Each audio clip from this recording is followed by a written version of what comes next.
Ottawa commits billions to improve COVID-19 contact tracing. The province earmarks billions more to help municipalities. And the Prime Minister will testify in front of the Finance Committee.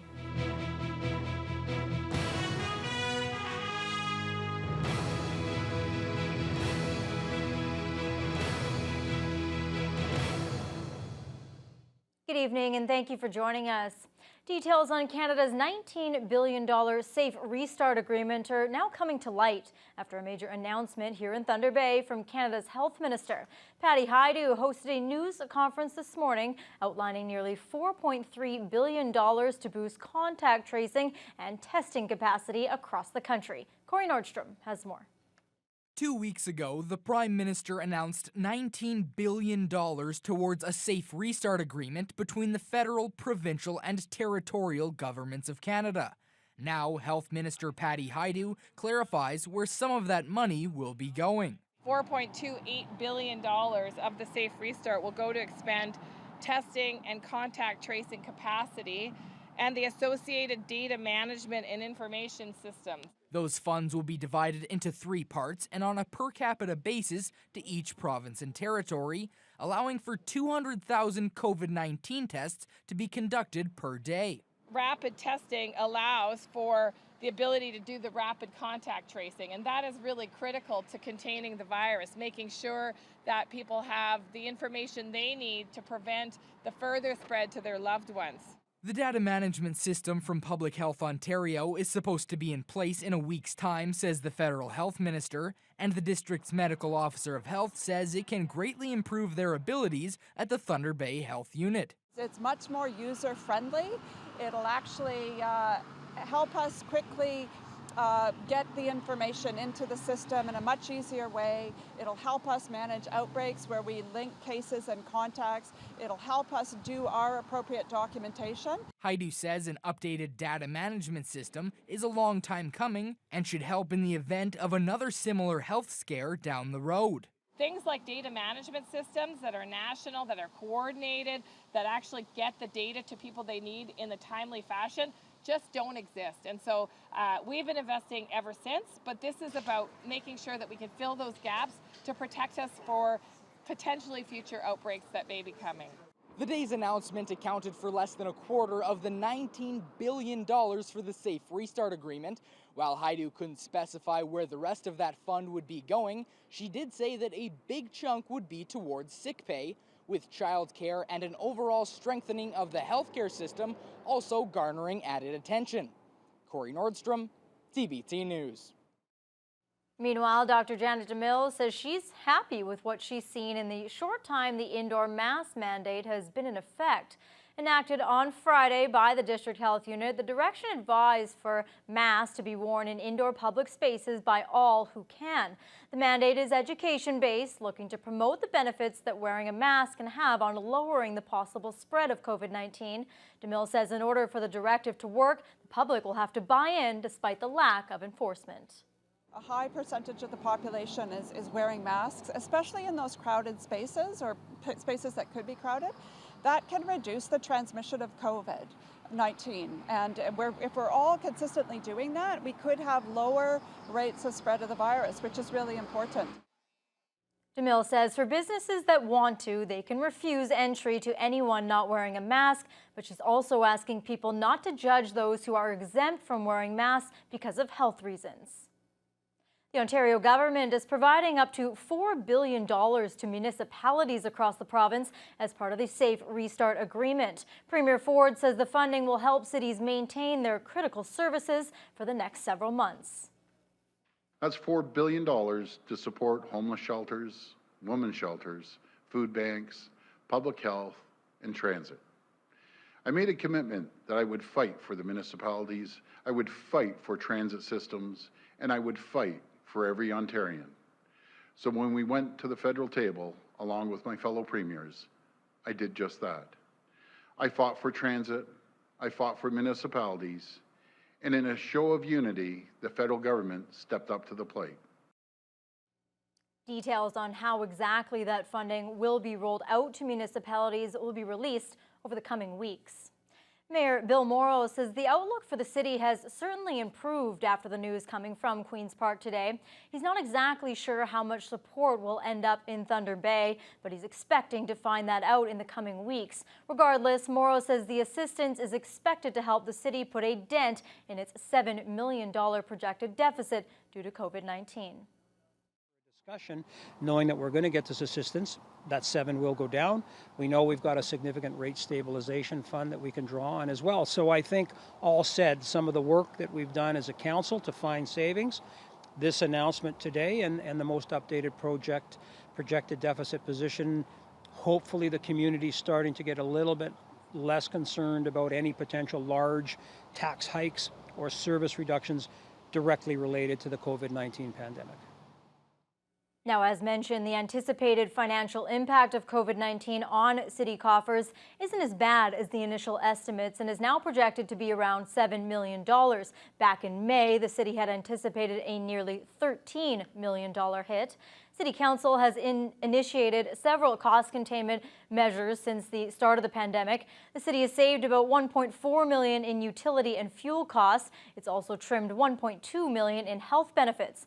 Revenue is also going up as some municipal facilities reopen to the public, and the city is expected to bring in about $800,000 from transit now that the $3 bus fare has been restored. The latest numbers come from Thunder Bay's second quarter budget variance report, which will be presented to City Council Monday. At that meeting, Council will also receive an update on protective shields for city bus drivers. Shields have been installed in 2 buses as part of a 3-month pilot project, and if that goes well, they'll be installed in all buses by next year. After 7 years of discussion, Superior North EMS is moving ahead with a new ambulance base in Oliver Papoonge. The $1 million construction project in Kakabeka Falls was officially announced at a groundbreaking ceremony today. Michael Mahorovich has details. Oliver Papoonge Mayor Lucy Kloosterhuis, Thunder Bay Mayor Bill Morrow, and Superior North EMS Chief Wayne Gates were among the people on hand as construction got underway on the new ambulance base in Kakabeka Falls. It's been a long road to this day, with the idea for this building being talked about since 2013. First we had to find a lot, which took a few years to decide what would be a good location, and the price was right.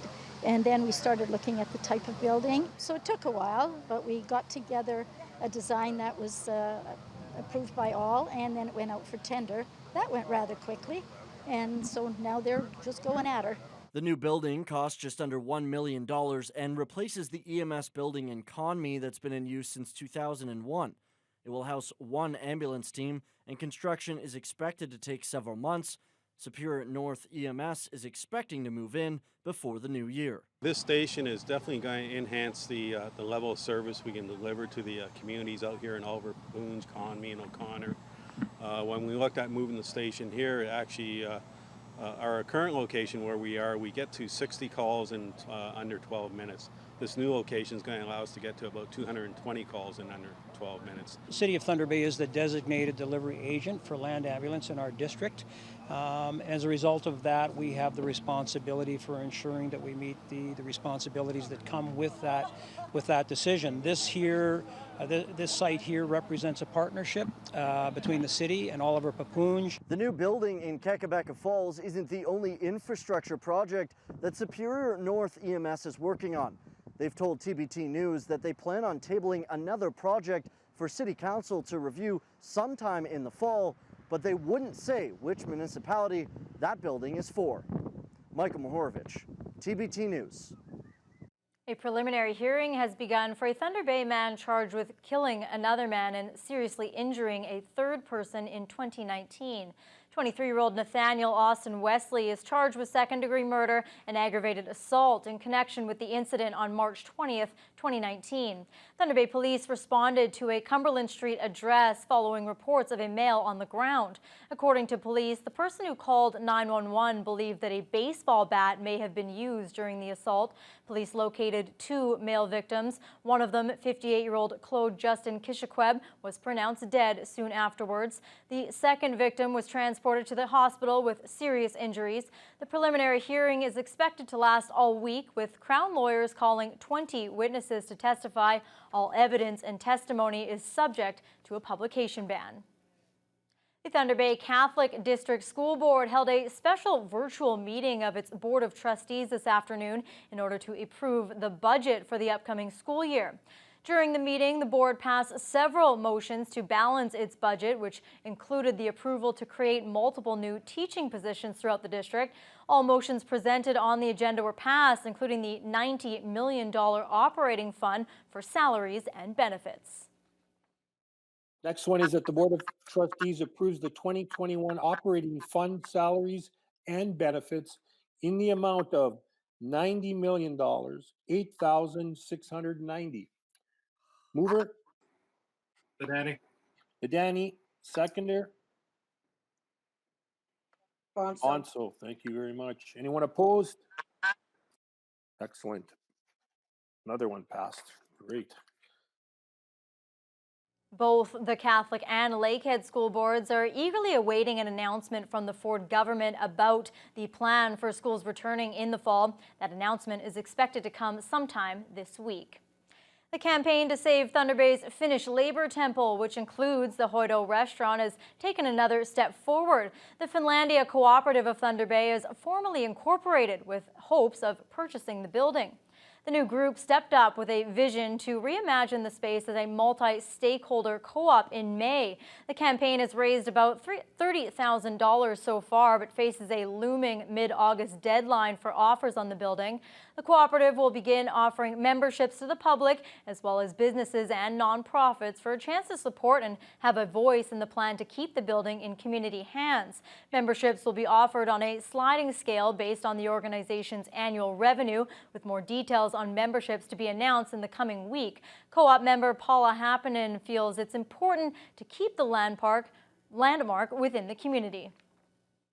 You know, when people feel that it's a place where they can come and that they can have a voice and they can have something to, like, they want to contribute, and they can, you know, and that's a part of cooperative principles, is voluntary and open and membership and democratic decision making. So, I mean, this represents a lot more than just the building itself, you know, and that's why I think it's important to keep it in the hands of the community. Incorporating also allows the group to seek other sources of funding, like government grants and bank loans. Eco Superior has welcomed 2 researchers who will take part in a 3-month field-based marine conservation study on Porphyry Island. Funded by the Oceanwise Conservation, the program connects young professionals with field experts in specialized research studies. Avery McCrae reports. Simon Boudreau and Kelsey Herglot set off on a 3-month research project this morning to Porphyry Island. Funded by Ocean Bridge Direct Action with support from Eco Superior and the Canadian Lighthouses of Lake Superior, the pair will be collecting species data, water and weather data collection, and dive into the world of forest therapy. The research will benefit all parties, as not much is known of the 2-kilometer long and half-kilometer wide island. Boudreau admits it will be an adjustment period to life on the island. That we obviously don't know much about, and the conditions are different than living on a city, like here or like back home. So that's definitely going to be interesting, and we'll probably need some time to adjust to the situation. It's just an exciting opportunity to be able to offer a really win-win-win situation here. So the students are going to have, I think, a pretty phenomenal, memorable, and perhaps even life-changing experience this summer on beautiful Porphyry Island. The program is one of the first to be done on the lake's north shore. Resources will be brought to the team once a week, including food, water, and other research materials. The average day will include an early wake-up and heading into the forest to grab pictures and begin the day's work. While the island may be small, Herglotz knows the research the team is doing will go a long way. Like, a lot of research is needed, and especially with climate change and